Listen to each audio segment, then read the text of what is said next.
Hello বন্ধুরা, welcome to the way of success academy. আমরা এখানে চেষ্টা করি কম্পিটিটিভের বিভিন্ন কঠিন সাবজেক্টগুলোকে তোমাদেরকে সহজ এবং সহজবোধ্য ভাষায় তোমাদেরকে বলার জন্য, শোনার জন্য, এবং তোমাদের বিভিন্ন যারা কোশ্চেন আছে সেগুলোকে আমরা চেষ্টা করি বিভিন্নভাবে তোমাদেরকে বোঝানোর জন্য। তো তোমরা জানো যে আমি অঙ্ক নিয়ে ক্লাস করাই, এবং সায়েন্সটাও আমাকে করাতে হচ্ছে। এবার কথাটা হচ্ছে যে আজকে সায়েন্সের ফার্স্ট ক্লাস। আমরা এখানে সায়েন্সের একদম ফার্স্ট যে ক্লাসে আমি ভেবে নিয়েছি যে এই এই জিনিসটা করা যাবে, যেটা হচ্ছে গিয়ে অ্যাটমিক স্ট্রাকচার। কেন অ্যাটমিক স্ট্রাকচার? কারণ অ্যাটমিক স্ট্রাকচার হচ্ছে গিয়ে সায়েন্সে একদম মেইন, একদম সব থেকে ইন্টারেস্টিং সাবজেক্ট, সব থেকে খুব ভালো একটা টপিক। কারণ বিভিন্ন সায়েন্সেরই শুরুটা হচ্ছে দুভাবে, একটা ক্লাসিক্যাল এবং একটা মডার্ন সায়েন্স। তো মডার্ন সায়েন্সের অ্যাটমিক স্ট্রাকচার হচ্ছে সব থেকে একদম মানে কি বলবো ইম্পর্টেন্ট চ্যাপ্টার এটা একটা। ঠিক আছে, তো অ্যাটমিক স্ট্রাকচার শুরু করার আগে ফার্স্ট জানতে হবে যে অ্যাটমটা কেন আসলো। ঠিক আছে, তো একটা গল্প ছলে আমরা চেষ্টা করছি যে এটাকে তোমাদেরকে বোঝানোর জন্য যে অ্যাটমটা ভাবনা কেন আসছে আমাদের ফার্স্টে দেখতে হবে। অ্যাটমের ভাবনা আসছে যখন ধরো যে যদি এরকম হয়ে থাকে যে আমরা বিভিন্ন পদার্থ নিয়ে কাজ করি। তো ঠিক আছে, ধরো আমাদের জামাটা কিংবা আমরা ঘরে যে টেবিলটা নিয়ে কাজ করছি, টেবিলটা আমরা বসে পড়াশোনা করছি, বা আমাদের এই কম্পিউটার বা ফোন, সেগুলো বিভিন্ন পদার্থ দিয়ে তৈরি। তো বিভিন্ন ক্ষেত্রে ভারতীয় এবং বিদেশের বিভিন্ন পাশ্চাত্যের বিভিন্ন বিজ্ঞানীদের মধ্যে এবং আমাদের নিজেদের মধ্যেও এই জিনিসটা তো কোশ্চেনটা আসা সম্ভব যে আচ্ছা, যদি পদার্থ যদি এরকম হয়ে থাকে তাহলে এটাকে যদি কাটা যায়, ভাঙা যায়, কত অবধি সেটাকে ভাঙা যেতে পারে? এর একটা তো প্রশ্ন থাকতেই পারে আমাদের মধ্যে। এবং সেই প্রশ্নটাও এসছিল বিভিন্ন বিজ্ঞানীদের মধ্যে। তো আমরা আজকে যেটা করব সেটা হচ্ছে কি অ্যাটমিক স্ট্রাকচারের হিস্ট্রি। মানে এটা অ্যাটমিক যে স্ট্রাকচার, মানে অ্যাটম, এই জিনিসটা পুরাকাল থেকে কিভাবে আমাদের বর্তমানে এসে সেটা আজও প্রযোজ্য, সেই যে ভাবনা চিন্তাটা আজও প্রযোজ্য, সেটা নিয়ে আমরা আজকে চেষ্টা করব যে এটা তোমাদেরকে একটা সুন্দর একটা ভিডিও উপহার দেওয়ার। তো ভারতীয় ঋষি কণাদ প্রথম এই অ্যাটমের ব্যাপারটা নিয়ে কাজ করেছিলেন। কেন? কারণ সেই সময় আমাদের ভারতবর্ষ বিজ্ঞান বলো আরো বিভিন্ন জায়গার মধ্যে কিন্তু অগ্রগণ্য ছিল। গ্রিক, তারপরে মেসোপটেমিয়া, এইসব বিভিন্ন সভ্যতার সাথে ভারতীয় সভ্যতাও ছিল কিন্তু একটা অগ্রগণ্য সভ্যতা। তো ভারতীয় সভ্যতার এরকম একজন ঋষি, সে সময়কার বিজ্ঞানীদেরকে ঋষি বলা হতো। আমরা জানি যে মুনি ঋষিরা হচ্ছে গিয়ে সে সময়কার বিজ্ঞানীরা। আজকের দিনে যারা বিজ্ঞানী তারা হচ্ছে সে সময়কার মুনি ঋষি ছিল, কারণ তারা ভাবতেন সে সময়। তো ভারতীয় ঋষি কণাদ প্রথম এই ভাবনা চিন্তাটা শুরু করেছিলেন। তোমরা জানো, মানে বুঝতে পারছো যে কণাদ, এই কণাদ নামটার মধ্যেও কিন্তু কণা বলে রয়েছে, যেটা কিন্তু যার মানেটা হচ্ছে কি অ্যাটম। তো ঋষি কণাদ যে সময় কাজটা শুরু করেছিলেন সেটা হচ্ছে গিয়ে, এটার তো কোনো ঠিক বলা যায় না, কারণ বর্তমানে বিভিন্ন ম্যানুস্ক্রিপ্ট যেগুলো আছে, যেগুলো পাণ্ডুলিপি তাদের রয়েছে, সেগুলো কিন্তু বর্তমানে নেই। ঠিক আছে, যেটা আছে সেটা হচ্ছে গিয়ে বিভিন্ন পরবর্তী জেনারেশনের যারা ঋষিরা ছিল বা মুনি ঋষিরা ছিল তাদের যে লেখার মধ্যে তার যে উল্লেখ সেগুলো রয়েছে। তো এটা মনে করা হয় যে তিনি 600 খ্রিস্টপূর্বাব্দ থেকে 500 খ্রিস্টপূর্বাব্দের মধ্যে কোনো একটা সময় এই ধারণাটা দিয়েছিলেন। ঠিক আছে, বৈশেষিকা সূত্র বলে একটা ওনার লেখা আছে, বা ওনার একটা মানে সংকলন আছে, সেই সংকলনের মধ্যে উনি সেই জিনিসটা করেছিলেন। ঠিক আছে, তো ঋষি কণাদ প্রথম এই জিনিসটা নিয়ে আলোচনা করেছিলেন।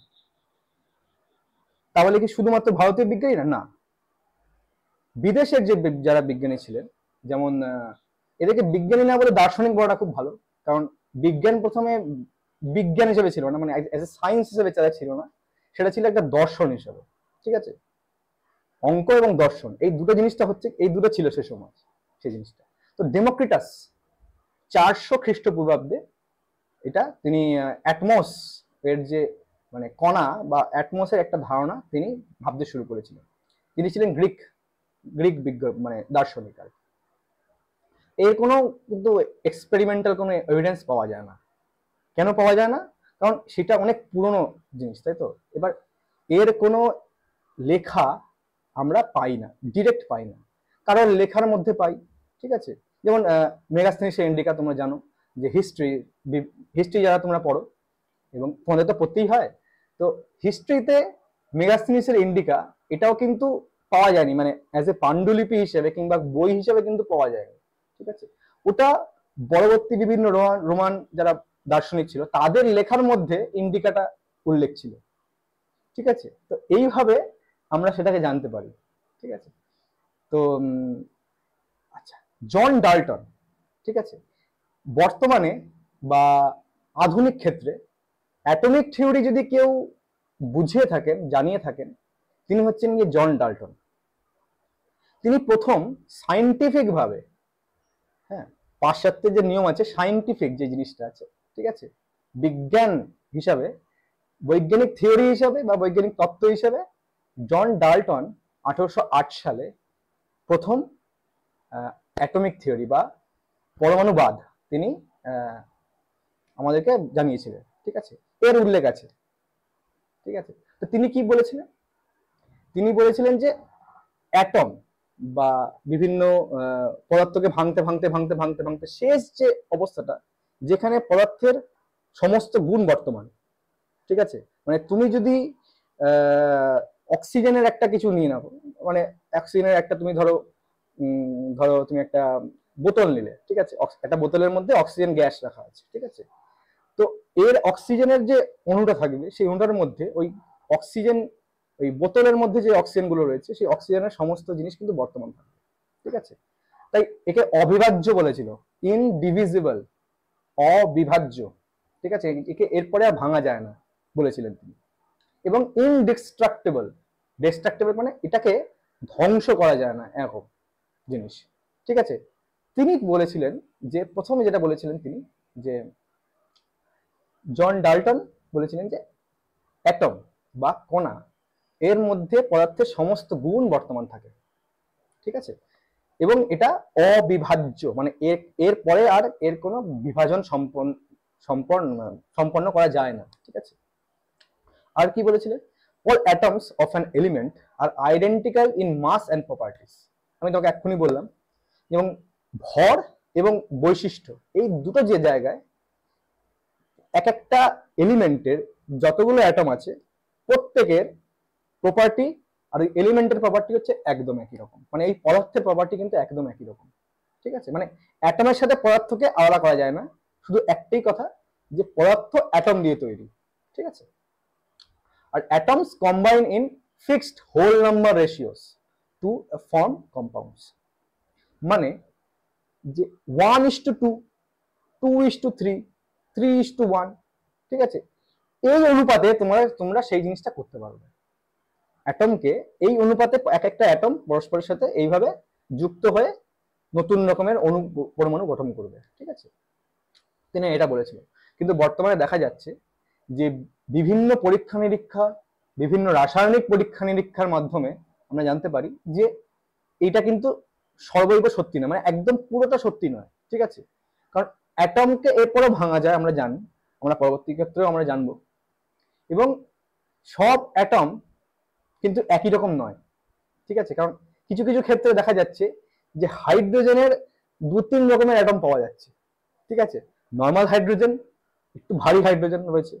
ভারী হাইড্রোজেন তোমরা জানো যে নিউক্লিয়ার ক্ষেত্রে ভারী হাইড্রোজেনের খুব খুব মানে এদের ব্যবহার করা হয়, ঠিক আছে। আর fixed whole number, actually fixed whole নাম্বারও করছে না এরা।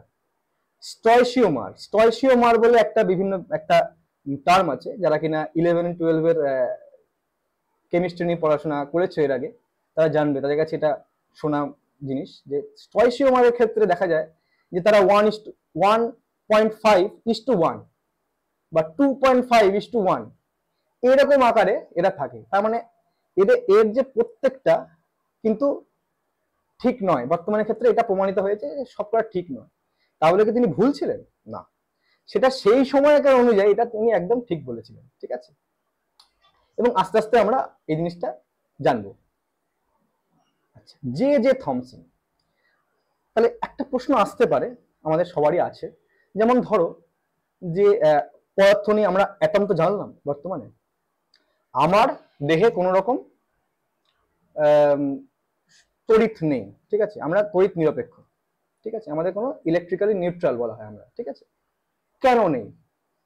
ঠিক আছে, কারণ আমরা কোনো ইলেকট্রিক ইয়েতে যদি আমরা হাত দিই তবেই আমাদের ইয়ে লাগে। নর্মালি আমরা কোনো ইলেকট্রিক জিনিসের প্রতি তো আমরা আকৃষ্ট হই না, তাই না? তো এই জন্য বলা হচ্ছে যে বিভিন্ন পদার্থ হচ্ছে কি তড়িৎ নিরপেক্ষ।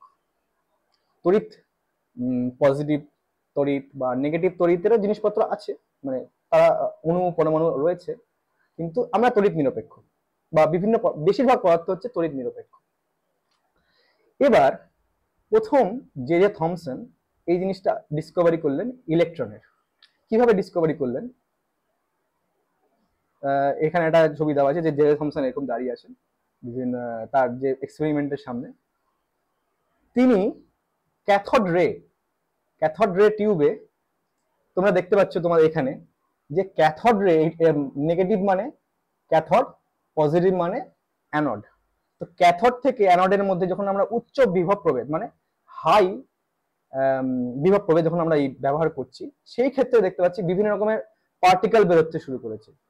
তার সঙ্গে যখন আমরা কোনো একটা পজিটিভ জিনিস, পজিটিভ নেগেটিভ যখন আমরা তড়িৎ ক্ষেত্রের মধ্যে সেটাকে আমি যখন মানে ওই যখন চালাচ্ছি, তখন দেখতে পাচ্ছি সেই যে রেটা আসছে, সেই রেটা কিন্তু তড়িৎ ক্ষেত্রের অনুযায়ী তা কিন্তু পজিটিভ দিকে এগোচ্ছে, ঠিক আছে, পজিটিভ দিকে এগিয়ে যাচ্ছে এরা। অদ্ভুত ব্যাপার। তারা কেন পজিটিভ দিকে এগোবে?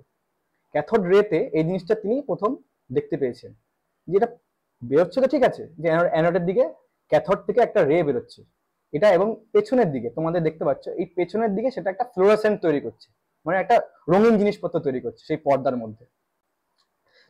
যখন আমরা তড়িৎ ক্ষেত্রের মধ্যে ওটাকে ফেলছি, তখনই দেখতে পাচ্ছি যে ওটা পজিটিভ তড়িৎ দিকে এগোচ্ছে, মানে পজিটিভ দিকে সেটা টার্ন নিচ্ছে, ঠিক আছে। তাহলে কি হচ্ছে, তিনি ভাবলেন যে তাহলে এটা কেন হলো? তার মানে কি এটা বলা যায় যে এর যেটা হচ্ছে, তার মানে যেটা বেরোচ্ছে সেটা হচ্ছে নেগেটিভ তড়িৎ গ্রস্ত? আমরা মানতেই পারি, ভাবতেই পারি। তো জে জে থমসন এই জিনিসটা প্রথম আবিষ্কার করলেন যে এটা হচ্ছে গিয়ে তার মানে নেগেটিভ কণার স্রোত, ঠিক আছে। তার মানে যেহেতু এটা কোনো ওই যে পাথ যেটা রয়েছে, অ্যানোড তো পাথ আর ক্যাথোড একটা পাথ, ধাতব পাথ, ওই ধাতব থেকে যখন বেরোচ্ছে তার মানে ওই ধাতুর মধ্যে তার কণার মধ্যে কিছু এমন জিনিসটা আছে যে যার জন্য সেটা বেরোচ্ছে, কারণ সেটা তো এমনি চলে আসতে পারে না, তাই না? তো এই জিনিসটা তিনি তখন আবিষ্কার করলেন, সেই জিনিসটা, ঠিক আছে। তো তাহলে এখানে আমরা জানতে পারলাম যে পরমাণু বা অণু এটা কিন্তু নেগেটিভ তড়িতের, ওখান থেকে নেগেটিভ তড়িৎ থাকে, ওখানে নেগেটিভ তড়িৎ গ্রস্ত কোনো একটা কণা থাকে, ঠিক আছে। সেই কণাটা মানে অণুর মধ্যে বর্তমান, অর্থাৎ এখানে ডাল্টনের যে থিওরি ছিল যে এটা অবিভাজ্য, সেটা কিন্তু আর রইল না, সেটা কিন্তু এটা এখানে ভেঙে গেল, ঠিক আছে। এই যে তুমি দেখতে পাচ্ছ ক্যাথোড রে টিউব, এই যে পুরো এক্সপেরিমেন্টের যে অ্যাপারেটাসটা হচ্ছে কি, এটা পুরো এক্সপেরিমেন্টটা তোমাকে এখানে দেখানো হয়েছে। এইখানে ডিফ্লেকশন প্লেট, এখান থেকে ক্যাথোড থেকে জিনিসপত্র এই যে বিভিন্ন রে গুলো বেরোচ্ছে অ্যানোডের দিকে, এইটা হচ্ছে কি আমাদের ফ্লুরোসেন্ট স্ক্রিন। এইখানে আমরা দেখতে পাই যাদের ক্ষেত্রে তোমরা জানবে, তোমাদের যখন পুরনো যখন যেই টিভি গুলো ছিল, ঠিক আছে, সিআরটি মনিটর বলা হয়, সেইখানে প্রথমে যখন চালু হয় তখন দেখবে একটা ব্লিঙ্ক চলে আসে, ঠিক আছে, হঠাৎ করে। পুরোটা সবসময় কিন্তু আসে না সেই জিনিসটা, ঠিক আছে, মানে যেটা তুমি দেখতে চাইছো সেই জিনিসটা কিন্তু আসে না, প্রথমে একটা এরকম গোল মতো চলে আসে সামনে, সেটা হচ্ছে ফ্লোরোসেন্ট, সেই বিভিন্ন যে বিন্দু বিন্দু বিন্দু বিন্দু বিন্দু বিন্দু হয়ে যায়। তো সেরকম একটা জিনিস দেখতে পেয়েছিলেন ক্যাথোডে, ঠিক আছে। তো এই গেল হচ্ছে ইলেকট্রনের একটা, আমার ইলেকট্রন আবিষ্কারের সময় এই জিনিসটা হলো। প্রশ্ন আসছে যে যদি ইলেকট্রন নেগেটিভ তড়িৎগ্রস্ত হয় এবং আমরা যদি তড়িৎ নিরপেক্ষ হয়ে থাকি, বা আমাদের বিভিন্ন পদার্থ যেটা আমরা চোখের সামনে দেখছি সেটা যদি তড়িৎ নিরপেক্ষ হয়ে থাকে, তাহলে নিশ্চয়ই এমন কিছু কণা রয়েছে যেটা ইলেকট্রনের নেগেটিভটাকে ওটা শেষ করে দিচ্ছে, মানে ওখানে একটা পজিটিভ জিনিস আছে, তাই তো? আমরা এটা মনে করতে পারি যে এখানে পজিটিভ একটা জিনিস আছে। এটা যদি হয়ে থাকে তাহলে এর প্রমাণটা কোথায়? থমসনের আগে ই গোল্ডস্টেইন 1886 সালে প্রোটনটাকে দেখেছিলেন, তিনি কিন্তু সেটা নামকরণ করেননি, ঠিক আছে, নামকরণ করেছিলেন রাদারফোর্ড, ঠিক আছে। তো প্রোটন ডিসকভারি করেছিলেন সে সময় তিনি। একটা দেখা যাচ্ছে যে যখন ক্যাথোড রেটা যখন এগোচ্ছে তখন তার উল্টো দিকে, মানে অ্যানোডের দিক থেকে ক্যাথোডের দিকেও, এইদিকে ক্যাথোড থেকে অ্যানোডের দিকে যখন বেরোচ্ছে, ঠিক আছে, তখন দেখা যাচ্ছে অ্যানোড থেকে ক্যাথোডের দিকেও একটা রে পাচ্ছি আমরা। যদি সেটা হয়ে থাকে এবং সেটাকে যখন আমি তড়িৎ ক্ষেত্রের মধ্যে ফেলছি সেটা কিন্তু নেগেটিভের দিকে এগোচ্ছে, ঠিক আছে। আর যদি তড়িৎ ক্ষেত্রে যদি এটা নেগেটিভের দিকে এগোয় তাহলে আমরা জানতে পারছি যে এটা কিন্তু পজিটিভ ছাড়া কিছু হতে পারে না, ঠিক। তো সেই সময় সেটা ওই ক্যানাল রে বলা হয়। ক্যানাল কেন? ক্যাথোড রে, তার থেকে ওখান থেকে ক্যানাল রে আসছে, ঠিক আছে। সেই এক্সপেরিমেন্টে তিনি যেটা বার করেছিলেন সেটা হচ্ছে গিয়ে পজিটিভ রেজ একটা দেখা যাচ্ছে অ্যানোড থেকে ক্যাথোডের দিকে এগোচ্ছে। অ্যানোড থেকে দেখতে পাচ্ছ তোমরা, অ্যানোড থেকে ক্যাথোডের দিকে এগোচ্ছে। আর এই জিনিসটা কিন্তু খুব লো প্রেসারে করা হয়েছে। হাই প্রেসার জোনে কিন্তু এই জিনিসটা হয় না, ঠিক আছে। তখন বিভিন্ন প্রেসার, যখন এয়ার এর প্রচুর মলিকিউল থাকে তখন এই যে যেটা রেটা বেরোচ্ছে সেই রেটা ওই মলিকিউলের সঙ্গে ওটা মারামারি করতে শুরু করে দেয়, ইন্টারাকশন করতে শুরু করে দেয়, তখন সেটা জিনিসটা পাওয়া যায় না। যদি খুব কম প্রেসার থাকে, অর্থাৎ ভেতরে যদি এয়ার কম থাকে, সেই ক্ষেত্রে এই জিনিসটা খুব সুন্দরভাবে দেখা যায়। এখানে দেখতে পাবে যেটা পেছন দিকে ক্যাথোডের দিকে একটা লাল আভা তৈরি হয়েছে, ঠিক আছে। এই লাল আভাটা কি জন্য? পজিটিভ রে এর জন্য। আর এটাকে যখন আমি তড়িৎ ক্ষেত্রের মানে একটা টেস্টিং তড়িৎ ক্ষেত্রের মধ্যে যখন আমি ফেলছি তখন দেখছি যে মাইনাসের দিকে সেটা এগোচ্ছে, ঠিক আছে। মাইনাসের দিকে এগোচ্ছে মানে পজিটিভ। তাহলে আমি পরমাণুর মধ্যে নেগেটিভও পেয়ে গেলাম, পজিটিভও পেয়ে গেলাম, ঠিক আছে। এই যে কাজটা করেছিলেন সেটা হচ্ছে গোল্ডস্টেইন। তারপরে জে থমসন ইলেকট্রনের নামটা দিলেন, ঠিক আছে। এবার আসছে রাদারফোর্ড। তিনি একজন খুব অসাধারণ ব্যক্তিত্ব ছিলেন সে সময়কার, ঠিক আছে। সেই সময়কার খুব অসাধারণ ব্যক্তিত্ব ছিলেন। এর যারা শিষ্য ছিলেন তারাও পরবর্তীকালে নোবেল পেয়েছেন। মানে ইনি তো নোবেল পেয়েছেন, তার যারা শিষ্য ছিলেন তারাও নোবেল পেয়েছে, ঠিক আছে। তো আর্নস্ট রাদারফোর্ড প্রথম এই এক্সপেরিমেন্টটা করেছিলেন একটা গোল্ড তো মানে সোনার পাতটাকে খুব মিহি কেটে, মানে একদম এত মানে খুব কম থিকনেসটা খুব কম রেখেছিলেন, মারাত্মক কম করেছিলেন তিনি। মানে সেটা কিভাবে করেছিলেন সেটা আমরা আজকের দিনে দাঁড়িয়ে বুঝতে পারি না, কিন্তু এত মিহি কেটেছিলেন তিনি সেটাকে যে তার যে জিনিসটা হয়েছে অসাধারণ সুন্দরভাবে তিনি সেটা করতে পেরেছিলেন। তো তার মধ্যে তিনি যেটা পেয়েছিলেন সেটা হচ্ছে গিয়ে, দেখি আমরা কি পেয়েছি। তিনি যেটা পেয়েছিলেন সেটা হচ্ছে কি এই যে মাঝখানে যে লালটা দেখছো সেটা হচ্ছে গিয়ে নিউক্লিয়াস, ঠিক আছে। যখন তিনি আলফা পার্টিকেল ওই সোনার পাতের উপর যখন আলফা পার্টিকেল, ঠিক আছে, আলফা পার্টিকেল যখন তিনি মানে বর্ষণ করলেন তার উপর, মানে বিম আকারে যখন পাঠিয়ে দিলেন তার উপর, আলফা পার্টিকেল হচ্ছে পজিটিভ তড়িৎগ্রস্ত, ঠিক আছে। পজিটিভ তড়িৎগ্রস্ত আলফা পার্টিকেল যখন তিনি এর মধ্যে পাঠালেন, ওই গোল্ড ফয়েলের মধ্যে পাঠালেন, তখন দেখা যাচ্ছে যে বিভিন্ন ক্ষেত্রে বেশিরভাগ আলফা পার্টিকেল বেরিয়ে যাচ্ছে।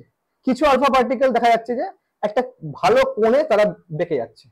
আর কিছু আলফা পার্টিকেল আছে খুব কম, 20,000-এর মধ্যে একখানা, ঠিক আছে, 40,000-এর মধ্যে একখানা দেখা যাচ্ছে, যে পাথে গেছিল সে পাথেই আবার চলে এসছে। এটা কেন হচ্ছে? তিনি এটা দেখতেন, অসম্ভব জিনিস এটা। তিনি এরকম দেখতে পাচ্ছেন এই জিনিসটা, যে একটা দুটো পার্টিকেল এরকম আছে যেটা কিনা প্রায় যেদিকে যাচ্ছিল তার সেদিকে আবার মানে করছে। তার মানে নিশ্চয়ই ওখানে এমন একটা জিনিস আছে, গোল্ড পাতের মধ্যে এমন একটা জিনিস আছে যেটা কিনা ওই পজিটিভ আলফা পার্টিকেলকে আটকাচ্ছে এবং সেটাকে বাউন্স করে দিচ্ছে সেখানে। এবং পজিটিভ আলফা পার্টিকেল যখন খুব বেশি পরিমাণে সরে যাচ্ছে, তার মানে বুঝতে হবে ওই মাঝখানটাতে বা গোল্ড ফয়েলের মধ্যে এমন কোন একটা জায়গা বা স্থান রয়েছে যেখানে একটা বেশ বড় বা বেশ শক্তিশালী একটা পজিটিভ তড়িৎ ক্ষেত্র রয়েছে বা পজিটিভ তড়িতের একটা আধান বা এরকম কিছু একটা রয়েছে। তিনি এখান থেকে তিনি তিনটে না বেশ কিছু সিদ্ধান্তে পৌঁছলেন। কি সিদ্ধান্ত?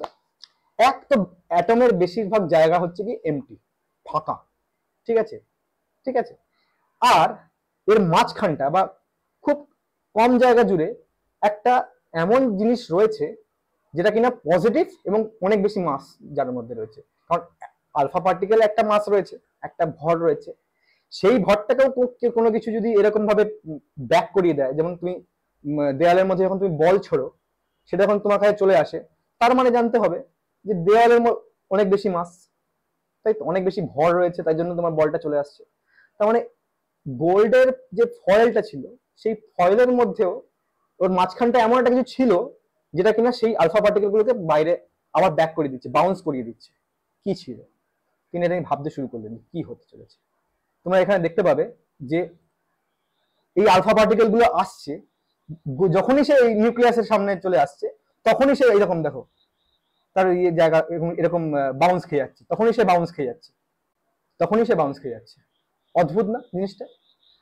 যখনই নিউক্লিয়াসের মধ্যে হচ্ছে, আর যখন নিউক্লিয়াসের আশেপাশ দিয়ে যাচ্ছে, তখন সে একটু বেশি কোণে ভেঙে যাচ্ছে, বেশি কোণে সেটা ছড়িয়ে পড়ছে, ঠিক আছে, পেছন দিকে ছড়িয়ে পড়ছে, কিন্তু বেশিরভাগ আলফা পার্টিকেল বেরিয়ে যাচ্ছে।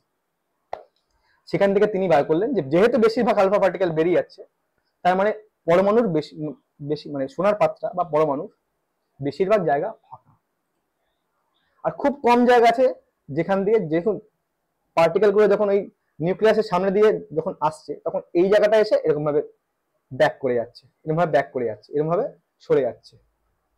আর যারা কিন্তু একদম ডিরেক্ট কলিশন করছে, তারা যাচ্ছে ব্যাক করে নিচ্ছে, যাচ্ছে আর ব্যাক করে যাচ্ছে এইভাবে। এই জিনিসটা থেকে উনি বুঝতে পারলেন যে এইটা হচ্ছে কি আমার পরমাণু, তার মানে এইভাবে তৈরি। তিনি মডেল তৈরি করলেন একটা, তিনি একটা মডেল তৈরি করলেন, এই যে তার অ্যাটমিক মডেল।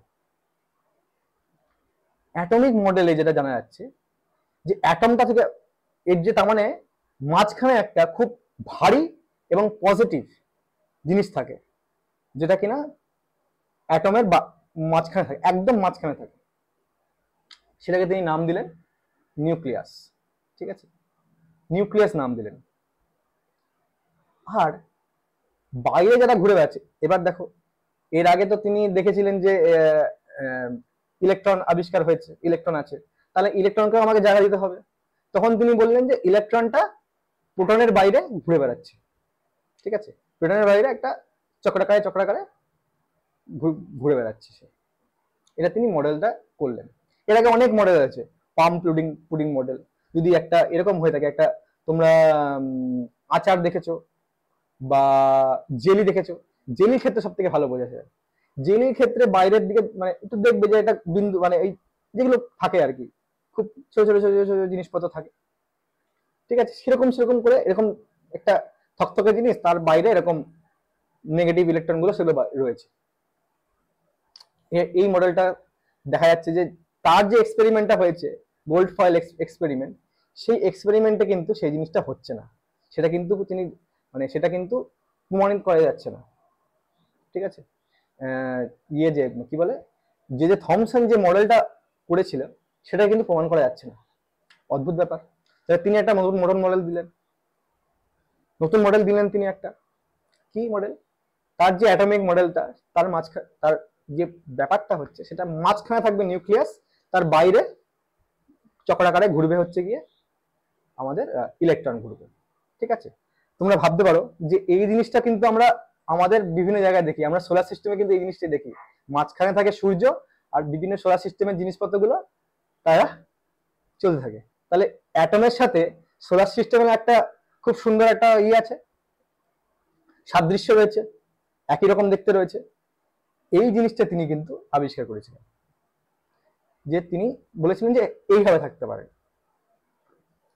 তাহলে একটা প্রশ্ন হচ্ছে, তাহলে এটা মোটামুটি জানা গেল যে এবার তার পরবর্তী বিভিন্ন বিজ্ঞানী যারা আছে, তারা যখন এই যে যখন ভর মাপছেন, ইলেকট্রনের ভর মাপছেন, প্রোটনের ভর মাপছেন, যোগ কতগুলো ইলেকট্রন কতগুলো প্রোটন সেটাও দেখে নিচ্ছেন। সেটা করার পরে যখন তিনি দেখতে পারলেন যে এই দুটো যোগ করে, ধরো দুটো ইলেকট্রন দুটো প্রোটন রয়েছে, তাহলে দুটো ইলেকট্রনের যা ভর ইন্টু টু করলাম, দুটো প্রোটনের যা ভর ইন্টু 2 করলাম, করে যেটা যোগফলটা আসবে, মানে যখন আমি অ্যাটমের যখন আমি ভর মাপতে যাচ্ছি দেখছি সেটা খুব বেশি হয়ে যাচ্ছে। এটা কেন? এটা কেন হচ্ছে? ওদের মধ্যে এই প্রশ্নটা থাকছে যে যখন এইগুলো পর্যবেক্ষণ করছে, যখন এটা দেখছে, মানে অদ্ভুত একটা জিনিস পাওয়া যাচ্ছে যে ভর না কোনোভাবে মিলছে না, ভরটা না মানে বেশি হয়ে যাচ্ছে। মানে আমরা যেটা পরীক্ষা করে বার করছি আর যেটা ক্যালকুলেশন করে বার করছি তার মধ্যে না অনেক পার্থক্য রয়ে যাচ্ছে। ঠিক আছে, তো বিজ্ঞানীরা অনেক বছর ধরে ভাবলেন এই জিনিসটা, অনেক বছর ধরে এই জিনিসটা নিয়ে ভাবনা চিন্তা করলেন। ঠিক আছে, সেই সময় যেই লোকটা এইটা নিয়ে কাজ করেছিলেন সেইটা হলো নিলস বোর। নিলস বোর না, চ্যাডউইক। তো নিলস বোরের একটা জিনিস আসছে যে নিলস বোর রাদারফোর্ডের মডেলটাকে একটুখানি ঠিক করলেন। কিভাবে? তিনি বললেন যে এইভাবে ঘুরতে ঘুরতে যে কোনো ভাবে ঘুরে যাবে না, কিছু ফিক্সড পথ থাকবে, কিছু ফিক্সড মানে কক্ষপথ থাকবে, সেই কক্ষপথে একমাত্র ইলেকট্রনগুলো ঘুরবে, না হলে কি হবে, ইলেকট্রনগুলো প্রোটনের ভেতর ঢুকে যাবে। রাদারফোর্ডের যে মডেলটা ছিল সেই মডেলটাতে যে জিনিসটা হয়েছিল সেটা হচ্ছে কি, উনি এমনভাবে বলেছিলেন যে সেটা যদি সম্ভব হতো তাহলে পরমাণু এক্সিস্টই করতো না, পরমাণু থাকতোই না, সেটা ডিসব্যালেন্স হয়ে যেত। কিন্তু আমরা কি সেটা দেখতে পাচ্ছি যে পরমাণু কি থাকছে তো, সেটা তো ডিসব্যালেন্স নয়। তার মানে রাদারফোর্ডের মডেলে কিছু সমস্যা আছে। ঠিক আছে, তার মানে যে জিনিসটা হচ্ছে সেই জিনিসটা ভাবো, নিলস বোর প্রথম যে এই জিনিসটা দেখলেন, যে তিনি যেই মানে উত্তরটা দিলেন আমাদেরকে, যে সেটা হচ্ছে যে বিভিন্ন কক্ষপথ, ফিক্সড কক্ষপথ, এর মধ্যে ইলেকট্রন গুলো ঘুরে বেড়াচ্ছে নিউক্লিয়াসের মাঝখানে। এই যে নিউক্লিয়াসের মাঝখানে ইলেকট্রন গুলো বিভিন্ন কক্ষপথে এরকম ভাবে ঘুরে বেড়াচ্ছে। ঠিক আছে, একদম ইয়ের মতো, আমাদের সোলার সিস্টেমের মতো, একদম সোলার সিস্টেমের মতো এটা বিভিন্ন কক্ষপথে ঘুরে বেড়াচ্ছে। পৃথিবীর জন্য আলাদা কক্ষপথ, ঠিক আছে, শুক্রের জন্য আলাদা কক্ষপথ, মার্সের জন্য আলাদা কক্ষপথ, বৃহস্পতির জন্য আলাদা কক্ষপথ, শনির জন্য আরেক আলাদা কক্ষপথ। ঠিক আছে, তো প্রত্যেকটা ইলেকট্রন বা ইলেকট্রনের যারা রয়েছে, ইলেকট্রন গুলো যেগুলো রয়েছে প্রত্যেক কক্ষপথে ইলেকট্রন, কিছু নির্দিষ্ট পরিমাণ ইলেকট্রন কিন্তু ওই কক্ষপথেই রয়েছে, ও কিন্তু অন্য কোনো কক্ষপথে যাবে না। তো এইভাবে করে দেখতে পাচ্ছে যে সে রাদারফোর্ডের মডেলের যে ত্রুটিগুলো আছে সেই ত্রুটিগুলোকে কিন্তু দূর করে দিয়েছিলেন। তিনি বলেছিলেন যে electrons revolve in fixed orbits, এদেরকে এনার্জি লেভেল বলা যাচ্ছে। অরবিটস মানে এরা হচ্ছে কি, আমরা তো অরবিটস মানে কিছু একটা কিছু রয়েছে সেটা তো নয়। ঠিক আছে, সোলার সিস্টেমের ক্ষেত্রে কি হয়, তার যে মহাকর্ষ বল হিসাবে নিচ্ছে। ঠিক আছে, কিন্তু এক্ষেত্রে এনার্জি হিসাবে, শক্তি হিসাবে, কত শক্তি আছে সেই হিসাবে দেখতে পাচ্ছেন যে তিনি যে এরকম ফিক্সড কিছু অরবিটে সে ঘুরে বেড়াচ্ছে, এবং energy is emitted and absorbed when electron jumps between the orbits। যখন ইলেকট্রন একটা জায়গা থেকে আরেকটা জায়গায় যখন জাম্প করে তখন এনার্জি হয় সে ধরবে, নাহলে সে ছাড়বে। এই দুটো ক্ষেত্রে এরকম করে এনার্জি নিয়ে ও অন্য জায়গায় জাম্প করলো, আবার এনার্জি ছেড়ে আবার যেখান থেকে ছিল সেখানে আবার সে জাম্প করলো। এই জিনিসটা তিনি ইলেকট্রনের ক্ষেত্রে দেখতে পেয়েছিলেন। ঠিক আছে, মানে প্রমাণ করেছিলেন তিনি। এবং তিনি হাইড্রোজেন অ্যাটমের যে স্পেকট্রাম, মানে ওর যে কি বলবো এটাকে, স্পেকট্রাম বলতে কি বলবো তোমরা ওটাকে, রামধনু দেখেছো? রামধনু, রামধনুটা যেভাবে তুমি দেখতে পাও ওটা কিন্তু একটা স্পেকট্রাম। ঠিক আছে, আলোর একটা বর্তন, আলোর একটা জিনিস। ঠিক আছে, আলোগুলো এইভাবে পর বিভিন্ন রঙের আলো পর রয়েছে। তো এই হাইড্রোজেন অ্যাটমও দেখছে এই জিনিসটা, ও শো করে। ঠিক আছে, তো হাইড্রোজেন অ্যাটমের, হাইড্রোজেন যে অণু আছে তার এরকম রামধনুর মতো করে যেই আলোর বর্ণমালাগুলো, বর্ণালী বলা হয়। ঠিক আছে, তো আর আলোর যে বর্ণালী গুলোকে সেটাকে তিনি এক্সপ্লেন করেছিলেন। ঠিক আছে, নিলস বোর কাজ এখানে শেষ, তিনিও কিন্তু ইয়ে পেয়েছিলেন, নোবেল পেয়েছিলেন কিন্তু তিনি। ঠিক আছে, এরপরে যারা যারা পেয়েছেন তারা সবাই নোবেল পেয়েছে মোটামুটি। ঠিক আছে, তো আবার সেই পুরোনো জায়গাটায় ফিরে আসি। ঠিক আছে, তো যখন দেখলো যে আমাদের যে থিওরিটিক্যালি যে আমরা যেই মানে অঙ্ক কোষে যেই ভরটা বার করছি আর যেটা আমরা এক্সপেরিমেন্ট করে ভরটা বার করছি তার মধ্যে কিন্তু অনেক পার্থক্য। এক্সপেরিমেন্টের যে ভরটা তারা কিন্তু বেশি দেখা যাচ্ছে। কেন বেশি দেখা যাচ্ছে? সেই সময় রাদারফোর্ডের ছাত্র জেমস চ্যাডউইক তখন একটা ধারণা নিয়ে আসলেন যে নিউক্লিয়াসের মধ্যে, হ্যাঁ, নিউক্লিয়াসের মধ্যে প্রোটন ছাড়াও আরো একটা কণা বর্তমান, যেটা কিনা সেই অ্যাটমটাকে বা সেই পরমাণুটাকে একটা ভর দিচ্ছে। ওটা শুধু ভর, এটা কিন্তু তড়িৎ নিরপেক্ষ, মানে ইলেকট্রিক্যাল নিউট্রাল পার্টিকেল। এর মধ্যে কিন্তু কোনো তড়িৎ নেই। যদি থাকতো তড়িৎ বা পজিটিভ বা নেগেটিভ থাকতো তাহলে কিন্তু পুরো মডেলটাই গন্ডগোল হয়ে যেত। ঠিক আছে, এর মধ্যে কোনো কিন্তু তড়িৎ নেই। ঠিক আছে, তড়িৎ এর মধ্যে নেই, কিন্তু এর মধ্যে কি আছে? এর মধ্যে আছে মাস, মানে ভর আছে নিউতে। এইটা করে জেমস চ্যাডউইক এই যোগফল যেটা মাইনাস হচ্ছিল এক্সপেরিমেন্ট করার পর আর আমার নিজের হাতে কষে যে অঙ্কটা করার পর, যেই মাইনাসটা মানে যেটা কিনা এক্সট্রা হচ্ছিল এক্সপেরিমেন্টের পর, যখন এক্সট্রাটা হচ্ছিল সেই এক্সট্রাটাকে তিনি সমান করে দিলেন। তিনি বললেন যে শুধুমাত্র ভর দেওয়ার জন্য একটা কণা রয়েছে, যেই কণাটা হচ্ছে কি পজিটিভ, ইলেকট্রিক্যালি নিউট্রাল। আর যেহেতু ইলেকট্রিক্যালি নিউট্রাল তিনি তার নাম দিলেন নিউট্রন। ঠিক আছে, তো ইলেকট্রন নাম দিলেন জে থমসন, রাদারফোর্ড নাম দিলেন প্রোটন, আর নিউট্রন নাম দিলেন রাদারফোর্ডের শিষ্য বা ছাত্র চ্যাডউইক। তিনি সেটা নিয়ে মাস ডিসক্রিপেন্সি, মানে এই যে মাসের যে ভরের যে একটা মাইনাস চলে আসছিল না, ভর যেটা কম হয়ে বেশি হয়ে যাচ্ছিল, মানে এক্সপেরিমেন্ট করার সময় যে আমি ভরটা পাচ্ছি আর যেটা আমি অঙ্ক কষে বার করছি, হ্যাঁ, তার মধ্যে একটা পার্থক্য থেকে যাচ্ছিল। এই পার্থক্যটাকে তিনি মানে ওটাকে তিনি সলিউশন বার করলেন, যে তার মানে একটা ভরযুক্ত কণা থাকে এর মধ্যে, যে কিনা তাকে শুধু পরমাণুটাকে শুধু ভর দেয়, শুধুমাত্র ভর দেয়, ওর মধ্যে কোনো পজিটিভ বা নেগেটিভ কিচ্ছু নেই। ঠিক আছে, এইটুকু বোঝা গেল। যদি তোমাদের এই আমাদের যে ক্লাসটা আছে সেই ক্লাসটা যদি ভালো লাগে তাহলে অবশ্যই সাবস্ক্রাইব করো, আমাদের পাশে থাকো, লাইক করো, শেয়ার করো। তো যখন চ্যাডউইক এই জিনিসটা করলেন, না সাবস্ক্রাইব যেটা করলেন না, সাবস্ক্রাইব তোমরা করবে। চ্যাডউইক যখন নিউট্রন আবিষ্কার করলেন, তো আমরা একটা জিনিস পেয়ে গেলাম যে পরমাণু তৈরি হচ্ছে প্রোটন নিউট্রন মাঝখানে নিউক্লিয়াসের মধ্যে, আর ইলেকট্রন বাইরে ঘুরে ঘুরে বেড়াচ্ছে। দেখতে পাচ্ছ, এটা হচ্ছে নিউট্রন, এটা হচ্ছে প্রোটন। প্লাস যেগুলো আছে সেগুলো প্রোটন, আর যেগুলো প্লাস নেই বা সবুজ রঙের সেটা হচ্ছে কি নিউট্রন। আর বাইরে ঘুরে বেড়াচ্ছে কে? বাইরে ঘুরে বেড়াচ্ছে ইলেকট্রন। ইলেকট্রন বাইরে ঘুরে বেড়াচ্ছে, বিভিন্ন কক্ষপথে ইলেকট্রন ঘুরে বেড়াচ্ছে। তো যেটা আমরা জানলাম এতক্ষণ সেটা হচ্ছে ইলেকট্রন তৈরি হলো, ইলেকট্রনের আবিষ্কার হলো। ইলেকট্রন যখন আবিষ্কার হলো তখন স্বাভাবিকভাবে, যেহেতু তড়িৎ নিরপেক্ষ অ্যাটম বা আমরা নিজেরা তড়িৎ নিরপেক্ষ বা পদার্থ তড়িৎ নিরপেক্ষ, তাহলে মাইনাস এলো, তারপরে পজিটিভ এলো। ঠিক আছে, এবার রাদারফোর্ড বার করলেন যে সেটা কিভাবে থাকে, পজিটিভ আর নেগেটিভটা কিভাবে ঘোরাফেরা থাকে এরা। তো রাদারফোর্ড যেই মডেলটা করলেন সেই মডেলটা হচ্ছে গিয়ে মাঝখানে নিউক্লিয়াস, তার পাশে ইলেকট্রন ঘুরে বেড়াচ্ছে।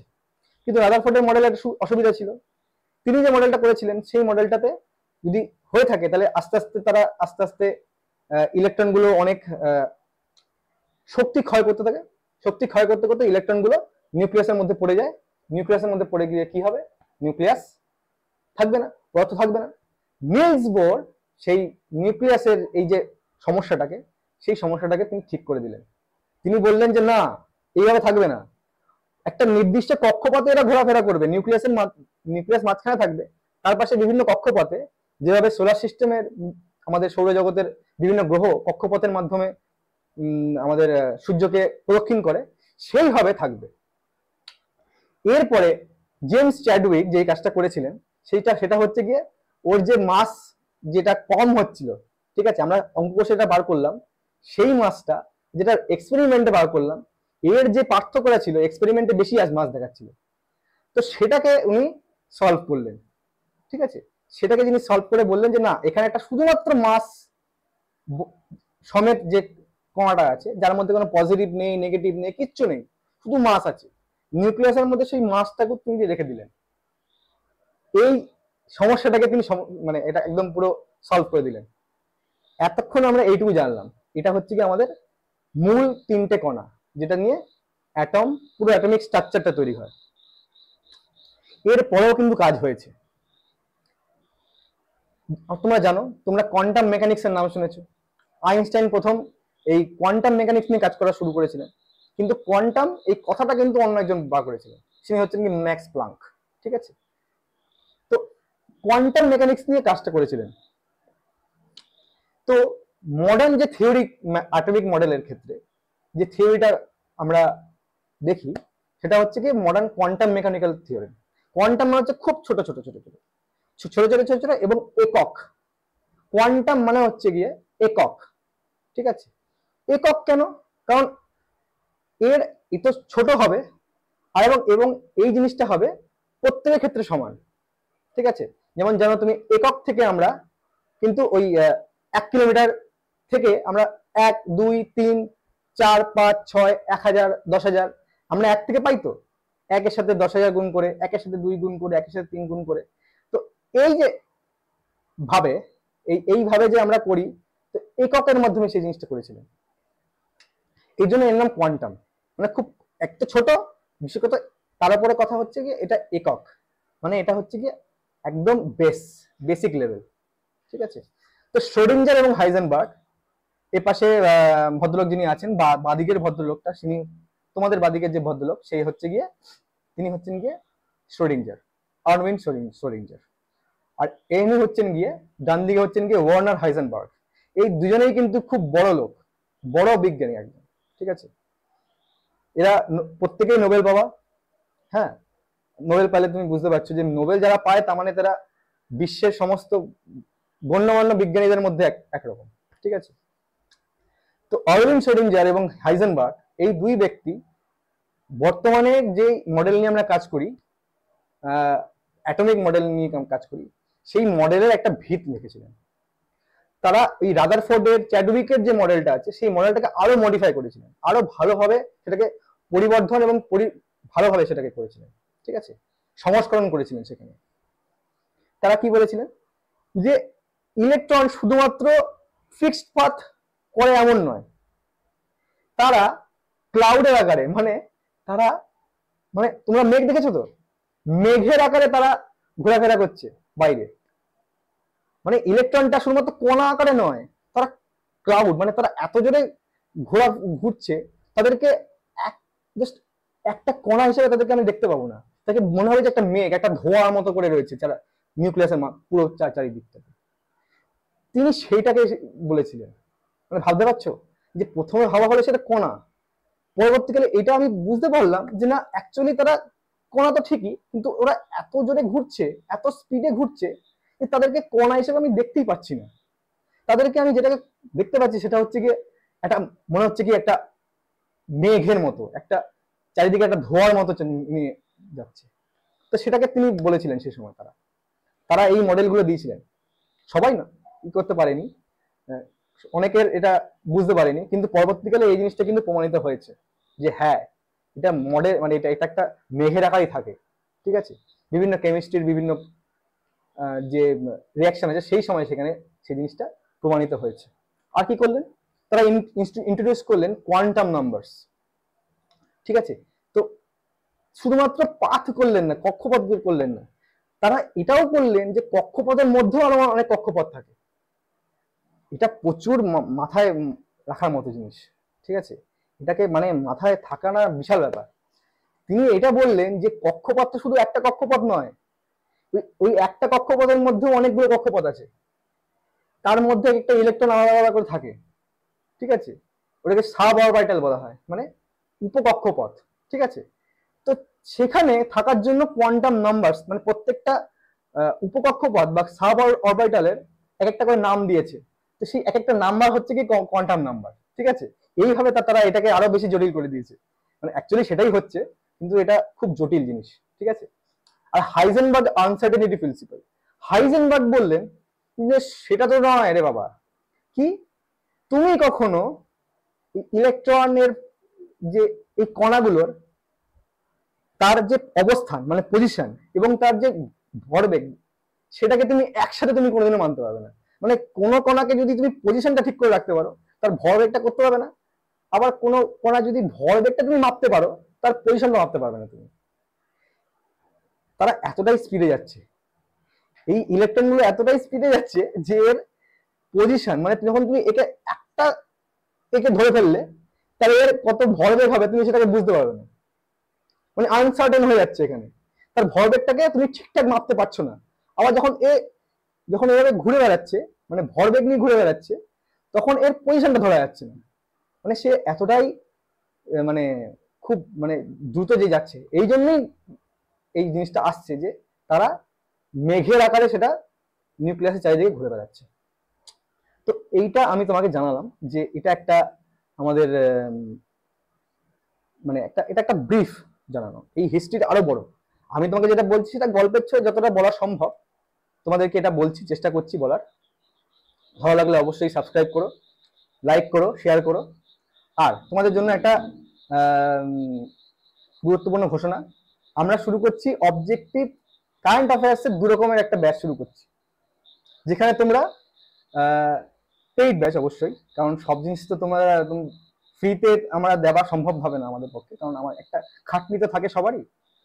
তো আমরা কারেন্ট অ্যাফেয়ার্সের ক্ষেত্রে কিন্তু আমরা চেষ্টা করি যে মানে যেই টাকাটা নেওয়া হবে সেটা যেন একটা ঠিকঠাক যেন হয়, কারণ সেটা না হলে না তোমাদের ক্ষেত্রে অসুবিধা হয়ে যাচ্ছে।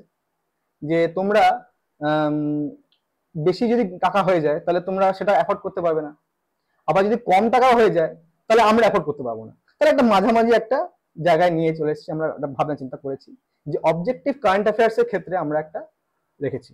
নিচে দেওয়া নাম্বারটায় তোমরা হোয়াটসঅ্যাপ করতে পারো আমাদেরকে, সেখানে জানতে পারো যে হ্যাঁ এখান থেকে আমরা সবাইকে দেব, বা আমাদের যে হোয়াটসঅ্যাপ যে গ্রুপটা আছে সেই গ্রুপে তোমরা জয়েন করতে পারো, সেখানেও তোমরা পেয়ে যাবে এই জিনিসটা যে কিভাবে দেওয়া হবে। আমরা 50 টাকা ধার্য করেছি, প্রত্যেক মাসে আমরা 50 টাকা, সেটা মান্থলি হিসাবে না হলেও তোমরা একবার দিতে পারো, মান্থলি শো দিতে পারো, কোনো সমস্যা নেই। তো 50 টাকা প্রতি মাসে আমরা objective current affairs, CGL, CHSL, ঠিক আছে, বা বিভিন্ন প্রিলিমসের যে পরীক্ষাগুলো হয়, ডাব্লিউবিসিএস প্রিলিমস, এখানে অবজেক্টিভ কারেন্ট অ্যাফেয়ার্স লাগে। তো অবজেক্টিভের ক্ষেত্রে আমরা 50 টাকা করে ধার্য করেছি, যে প্রতি মাসে 50 টাকা করে আমরা কারেন্ট অ্যাফেয়ার্স তোমাদেরকে দেবো। সারা মাসের কারেন্ট অ্যাফেয়ার্স ওই 50 টাকার মধ্যে ওটা থাকবে, ঠিক আছে। আর ডেসক্রিপটিভ, তো শুধুমাত্র প্রিলিমস পাস করলে তো হবে না রে বাবা, তোমাদেরকে তো মেইনসও পাস করতে হবে। তো মেইনস পাস করার জন্য দেখা যাচ্ছে বিভিন্ন পরীক্ষার ক্ষেত্রে, যেমন মিসলেনিয়াস, ডাব্লিউবিসিএস, মেইনস পরীক্ষার ক্ষেত্রে আমরা কারেন্ট অ্যাফেয়ার্সের ডেসক্রিপটিভ পার্টটাও নিচ্ছি আমরা, কারণ সবাই তো সব রকম লাগে না, তাই না, আবার সবারই আবার কিছু কিছু জিনিস একদম কমন থাকে, তাই না। তো ডেসক্রিপটিভ পার্টটাকে আমরা চেষ্টা করছি যে তোমাদেরকে কারেন্ট অ্যাফেয়ার্সটাকে ডেসক্রিপটিভ মানে আরো গভীরে গিয়ে আরো ভালোভাবে তোমাদেরকে বোঝানোর জন্য।